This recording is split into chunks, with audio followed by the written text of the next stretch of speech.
Hello guys, welcome to Pakistani real reaction. तो कैसे हैं आप सब? उम्मीद है आप सब बढ़िया होंगे, मजे में होंगे, खुश होंगे, आबाद होंगे। मेरा नाम है मुदस्सिर, मैं हूं मुबशिर। सो गाइस, भारत के लिए थर्ड फ्रंट भी खुल गया।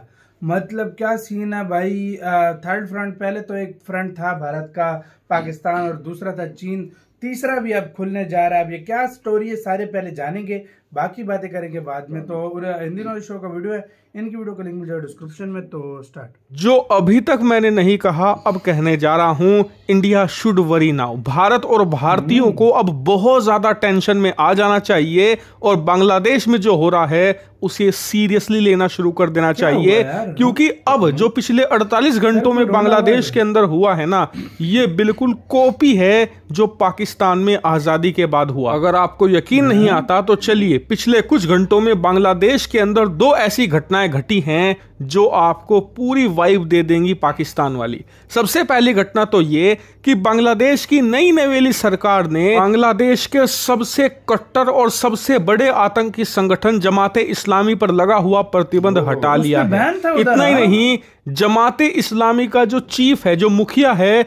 उसे भी आजाद कर दिया है। और सबसे महत्वपूर्ण बात, शेख हसीना की सरकार में इस जमाते इस्लामी की कमर तोड़ दी गई थी, क्योंकि इसके दर्जनों ऐसे जो लीडर थे, टॉप लीडरशिप थी, जो वो पूरी जेल में पड़ी थी या फिर उसे मार दिया गया था। लेकिन जो बचे हुए थे, जेल में थे अभी तक, उन्हें इस नई सरकार ने चीफ के साथ साथ आजाद कर दिया है। बात सिर्फ यहीं तक सीमित नहीं है, ये अब आतंकवाद फैलाने को तो बिल्कुल फ्री है ही, इसी के साथ साथ अब ये चुनाव लड़ने को भी फ्री हैं। जी हाँ, इन पर जो चुनाव लड़ने का बैन था उसे भी हटा दिया गया है। यानी कि जमाते इस्लामी के आतंकी अब बांग्लादेश में मुख्यमंत्री बनेंगे, सरकार चलाएंगे, हो सकता है कल को प्रधानमंत्री भी बन जाए, अगर इन्हें इतने वोट मिलते हैं जिससे कि ये प्रधानमंत्री पद की कुर्सी हथिया सके। उसके चांस फिलहाल हाई लग रहे हैं, क्योंकि जमाते इस्लामी तेजी से कट्टरपंथ बढ़ाकर अपने सपोर्टर बेस को बांग्लादेश में बढ़ा रहा है। अगर आपको नहीं पता कि जमाते इस्लामी क्या चीज है और ये भारत के लिए कितना खतरनाक है, तो इस बात से अंदाजा लगाइए कि पाकिस्तान के बाहर अगर भारत के लिए कोई सबसे खतरनाक आतंकी संगठन कोई है तो उसमें टॉप पर आता है जमाते इस्लामी। इतना ही नहीं, इन्हें तो बांग्लादेश का तालिबान भी कहा जाता है। इससे आप अंदाजा लगाइए कि कितना खतरनाक है और ये कितने ज्यादा एंटी इंडिया है। आप अपने स्क्रीन पर देखिए, सबसे पहले आजाद होते ही इस संगठन के मुखिया ने यह कहा कि नई दिल्ली हमारे मामलों में इंटरफेरेंस ना करे, यानी कि बांग्लादेश के अंदर भारत दखल अंदाजी ना करे।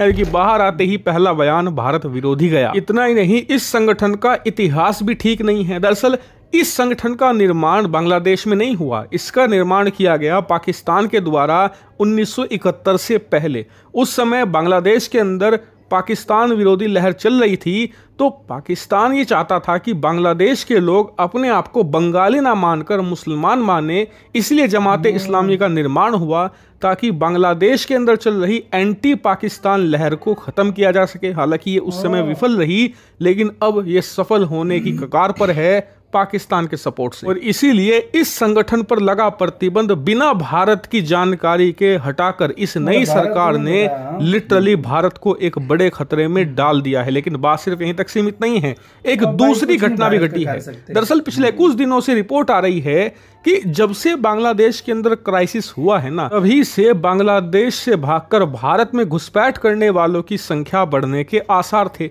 इसीलिए सरकार ने तय किया कि वो इलाके बॉर्डर के जहां पर घुसपैठ होने की संभावना ज्यादा रहती है, वहां तो हमने फेंसिंग करके रखी हुई है, लेकिन कुछ ऐसे दुर्गम इलाके हैं जहां पर कम चांस होते हैं कि कोई बांग्लादेशी घुसपैठ कर सके।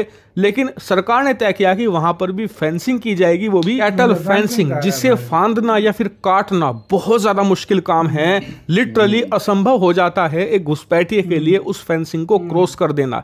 इसीलिए भारत ने उन बॉर्डर इलाकों में फेंसिंग करनी शुरू करी, लेकिन बांग्लादेश के जो बॉर्डर गार्ड थे उन्होंने भारतीय सैनिकों को रोक दिया फेंसिंग करने से। इतना ही नहीं, पिछले 2 दिनों में भारत और बांग्लादेश के जो बीएसएफ है भारत की, बांग्लादेश की जो जीबी है, यानी कि बॉर्डर गार्ड्स, दोनों के बीच में फ्लैग मीटिंग हुई कमांडर्स की, लेकिन कोई भी मसला हल नहीं हो पाया। हालांकि भारत ने साफ कहा है कि यह फेंसिंग 2012 के भारत बांग्लादेश के एग्रीमेंट के तहत हो रही है, भारत ने कोई भी अवैध काम नहीं किया, लेकिन ये लोग समझने को तैयार है नहीं। और इन दोनों खबरों से पाकिस्तान वाली वाइब आती है, क्योंकि पाकिस्तान में भी पिछले 70 सालों में यही हुआ है। जो वहां पर आम पॉलिटिक्स है वो और ज्यादा कट्टर होती चली गई, और जो वहां पर सेना है वो और ज्यादा एंटी इंडिया एक्शन लेती चली गई, और उसी का परिणाम है ये मॉडर्न पाकिस्तान जो भारत के लिए बहुत खतरनाक है।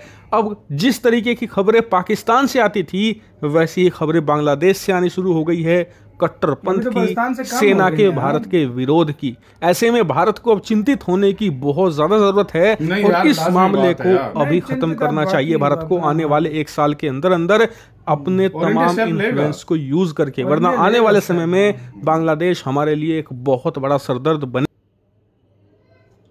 इसी के साथ यार वीडियो खत्म। यार सीधी सी बात है, स्टेप तो भारत लेगा यार। मुझे ये नहीं समझ आ रही बांग्लादेश को ये क्या हो गया देखते देखते भाई, वही हैरानी की बात है।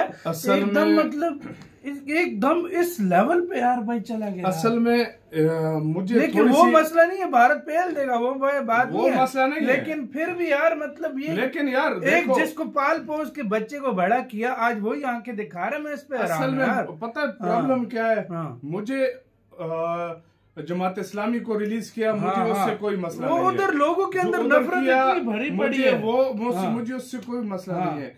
जो फेंसिंग का एग्रीमेंट हुआ था इंडिया लगा रहा, उन्होंने रोका, मुझे इससे प्रॉब्लम लगा रहा, तो मुझे इससे प्रॉब्लम मतलब इन लोगों का क्या, कौन होते हैं भारत को फेंसिंग करने से रोकने वाले? मैं वही कह रहा हूँ कि यार आज तक ये नहीं हुआ, आज तक मैंने नहीं सुना कि बांग्लादेश ने इस तरह कभी किया हो।